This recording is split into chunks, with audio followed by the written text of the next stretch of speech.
Have you ever faced this? Your laptop becomes slow, your RAM is full, your fan starts to make noise, and your CPU is stressed up.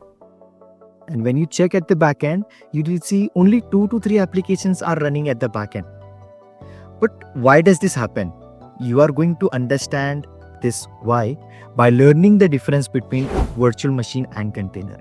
And believe me, this is one of the most important DevOps concept you will come across, right? So yeah, let's get started by learning the difference between virtual machine and container. Okay, so before even we do a deep dive directly in container versus virtual machine, let us first understand where does the concept of virtual machine and container came from, right? Because know why there was a need of virtual when even we had a legacy server, right? So in order to demonstrate that, let us first understand architecture of server, then we'll compare it with virtual machine, and the same will be compared with the container, right? So let me draw server first. Here, thing that we would be talking will be for the server. Now consider this box a server. Okay. Now whenever I am talking about server, I am talking about hardware. So server hardware.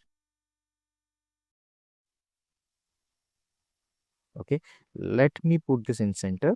And what used to be there inside that hardware? There used to be an operating system that helped us. That helped the developer community to write the code to deploy the. So one more block which represent the operating system, and let me mark it as green. Okay, and here goes our application into the legacy server. Now it can be any application.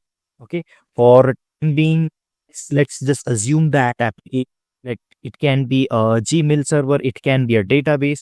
So let's take the example of database, right? And here we are talking about legacy server.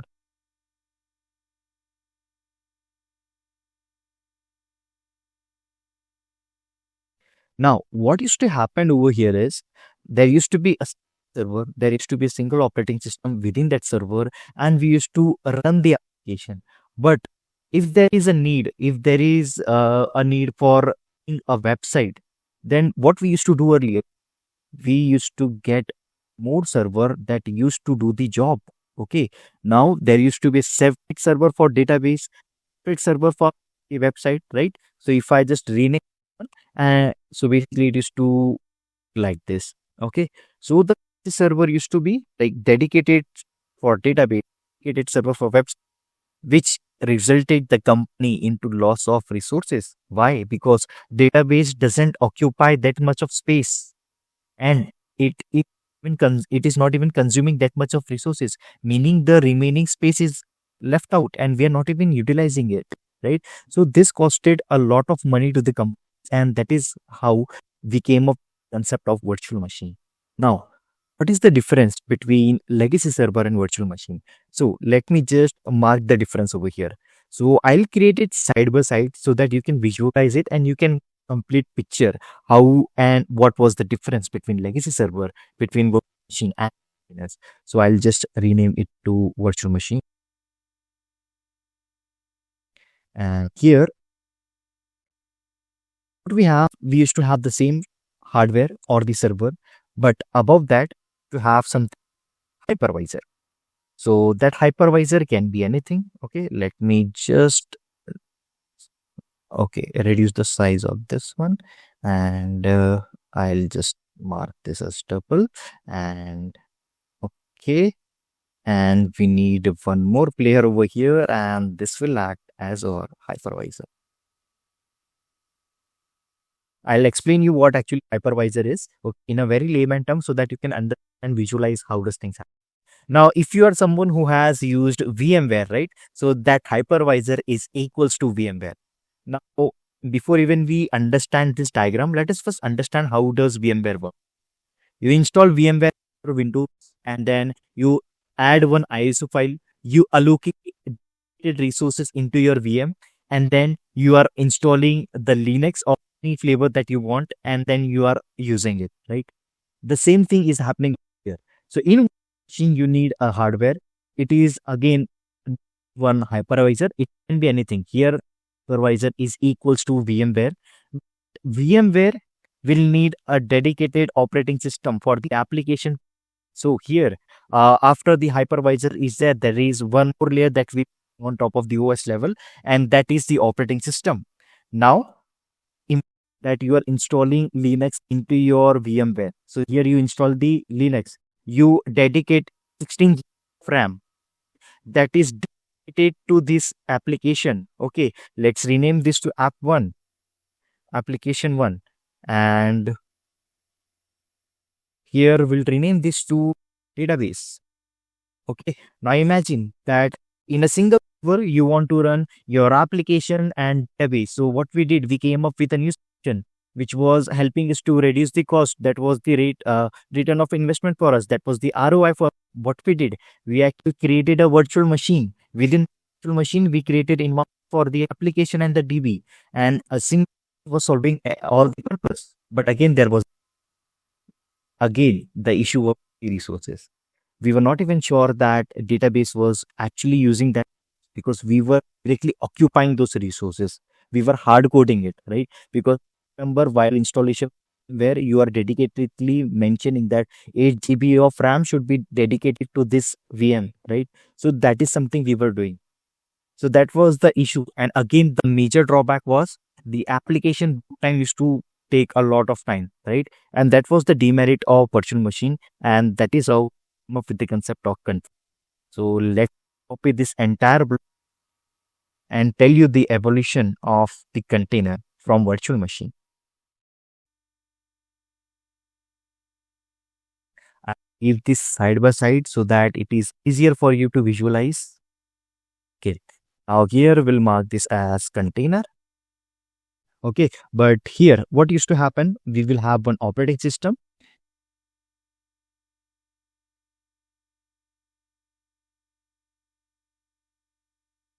And on top of that system, we will have something called an engine.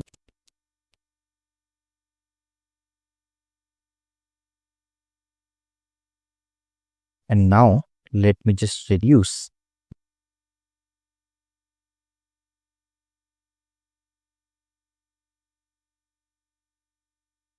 Now, if I explain you this one, so it would be very much easier for you to visualize and understand. See, here we were giving it isolation, and in container 2, we are giving them isolation, right? But here we are reducing the boot up time because here in VM, it used to take a lot more time to system. Comes to container, the boot up time is very much easy. It is reduced. And secondly, how the things are working. We have an operating system. On top of it, we have an engine. Now, this is something that is helping us to do this thing, right? It is helping us to do the isolation, which is helping us to install multiple application into a single server. Okay, we have this engine, is Docker engine, right? So, if application one needs some resource from the operating system, it will directly go to the engine and ask for the resources, and the resources will be used. If application 3 needs resources, it will be shared. Basically, the best part of using container is we are using shared resources, and that's the reason, that's the point we are moving to container. Again, there are some merits and demerits between virtual machine and container, but the purpose of this diagram is to just to show you the difference and evolution from legacy server to virtual machine and from virtual machine to container. Okay. Now, if you want to understand it with an analogy, I will like to give you one example. Now, now imagine that this virtual machine, okay, as a house. Now, within that house, you have multiple houses. Now, each will have its own bathroom, own electricity, own kitchen, right? But when it comes to container, imagine this as Zomato, okay, Zomato or Swiggy, any delivery partner. Now, what will happen over this? Here, it won't be bothering about having a kitchen because that waste of resources. It will only focus on the things that it is created. Like for everything, there is a purpose. For that application, there must be some purpose. It will only focus for that purpose, right? So it will only focus on the delivery and the packaging. When we are talking in terms of Swiggy and Zomato, they'll only focus on delivering and packaging. The rest will be taken care by the restaurant. The same thing is happening over here. The engine is taking care of everything. They are only worried, they are only focusing on the service they are created for. So that's the basic difference between legacy server, virtual machine, and container. I hope this diagram gave you a good explanation and a visual representation. What's the difference between legacy server, virtual machine, and now let us go to the main topic and let us do a deep dive on virtual machine and container. But first, we are going to understand what actually is virtual. Okay. Now, let us definition. What is a virtual machine? A virtual machine is a software-based isolated computer that on physical hardware emulating a complete system with its own OS, CPU, memory, storage, allowing multiple processes to run in a single machine. Okay. Now, if you see this diagram, makes sense. Now, if we go with a virtual machine is a software isolated computer that runs on physical. Here we are talking about server emulating complete system with its own OS, own CPU, own memory. So here we are own operating system, and here it is taking care with own CPU, own memory, and everything separated for it. So that's the definition of what. If I wrap it up in a line, a virtual machine is just like computer inside your computer. If you want to imagine, just imagine VMware. So you install VirtualBox or VMware into your Windows, and then you install Linux into it, right? So it's just like virtual machine. It's just like into your computer.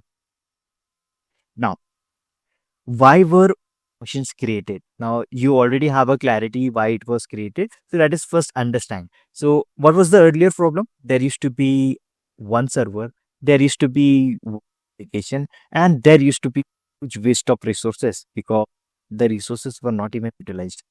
So that's the reason virtual machine came into the picture. So they solved the issue by running multiple on one server. They gave better hardware utilization and they gave strong isolation because operating system 1 was completely isolated with operating system 2. Okay, operating system 1 taking care of application 1 and operating system 2 was taking the execution of databases. So complete isolation. So game were a big improvement over the legacy. Okay. Now again, this solution was also coming with problems. Now what were those problems? So virtual machine heavy, they were very slow to used to take minutes to boot up the machine. It consumed lot of RAM and disk, and they were expensive to sell. The reason why virtual machines were difficult, and that's the reason container came into the picture and saved the and changed the complete picture of virtualization. So let's go with the definition of container. Container is a lightweight, portable, rated software package building an application with its code, run libraries, and config, allowing it to run consistent anywhere by using the host operating system kernel, making it faster and more efficient than VM, and enabling microservice and rapid deployment. If you want to put it into a single statement, a container is just like a with package, but it does not carry operating system. Okay. Now, if you want to visualize it, let us compare it side by side with the diagram that we have created. Now, what it says, a container is a lightweight, portable, isolated software package. So here we are talking about this app 1, app 2, app 3, and app 4. Okay. It is completely isolated and it is using the same operating system which shared over the world in the form of images. What are those images? We are just going to cover it up in the future videos. But for now, just imagine that images are those artifacts that you share it with the world so that they can use your application, right? It's easier at that, right? Second, it is saying it can run consistently anywhere, sharing the host operating system kernel. So here we are sharing the operating system. Now here, if you take the example of this server, we are sharing the underlying operating system, and every resources is being utilized by taking consideration of this operating system. App 1 is the same of OS. App 2 is also referring the same. App 3 and App 4 are referring same operating system. That's the power of container. Okay. Now, how does container works? So container share the host operating system. We just saw it. And due to that, since we are not isolating the resources operating system, it uses less memory. It starts in second and it's easy to create and destroy. Now, what is the difference between virtual machine and container? That is something that we are going to learn today. But before even we proceed with, I want to answer you with the first question that was the agenda of this video. Your laptop was running slow, your fan was making noise, your RAM was full, and CPU was making noises. So this was the reason it didn't had those resources. When you take virtual into consideration, it was complete allocating the resources, and there was nothing left to the main operating system to source for that reason. Your fan was making noise, your RAM was full, and your CPU was behaving abruptly, right? So let us do the difference between virtual machine and containers. So virtual machine, there is a full operating system inside each VM, but in containers, at the same host operating system. Virtual machines are heavy in terms of size. When it comes to container, those are lightweight. Virtual machine have a problem. They starts very slow, but to container, they are very fast because they share the same host operating. They don't need to worry about the operating system. Virtual machine provides strong isolation, and that is very of virtual machine. But in containers, it is efficient. It can be manageable. Now, virtual machine uses hypervisor such as VMware. It comes to containers, it uses container engine like Docker. So containers are faster, cheaper, and simpler. And that's the reason we shifted from legacy server to VM and from VM to container. Now, how do we believe? So if you don't believe into theory, just believe of the metrics. So these metrics are something that we actually calculated and wrote it down here. So let's imagine that you're starting an application on a VM. It will take more to 3 minutes. Okay. But again, it depends upon the computer that you're running and installing the VM to. But usually it takes 2 to 3 minutes. But when it comes to container, it is spin ups within some seconds. So if your app crashes, VM restart is very slow in virtual machine starts very slow, but when it comes to restart into container, it is instant. And that is why modern application love container. But if there are so many drawbacks with VM, is it still useful? Yes, it is actually useful. So real world company, I'm sharing you the cases of the companies that they use the legacy server for. We usually used for legacy databases system, and whenever we need strong isolation for virtual machine, but we use containers for modern web application, microservices, CI/CD pipelines, and fast scaling application. So the answer is straightforward. Do company use VM? So yes, company use both a combination of VM and container. They don't use and stick to one, right? Let us summarize whatever we learned so far. Virtual machine is equals to heavy operating system. Okay, it used to take a lot of time to clean up, and even if the application crash, it used to take more than minutes. When it came to container, it used to spin up instantly. When we compare container with the virtual machine, containers are lightweight. They share the underlying operating system, and containers start faster. And containers usually use less resources, and that's the reason Docker made container popular. I hope you learned a lot in this video. You got the idea what is the difference between virtual machine and container. You got to understand architecture diagram of legacy server, virtual machine, and container. So yeah, that was all, and I will see you in the next one.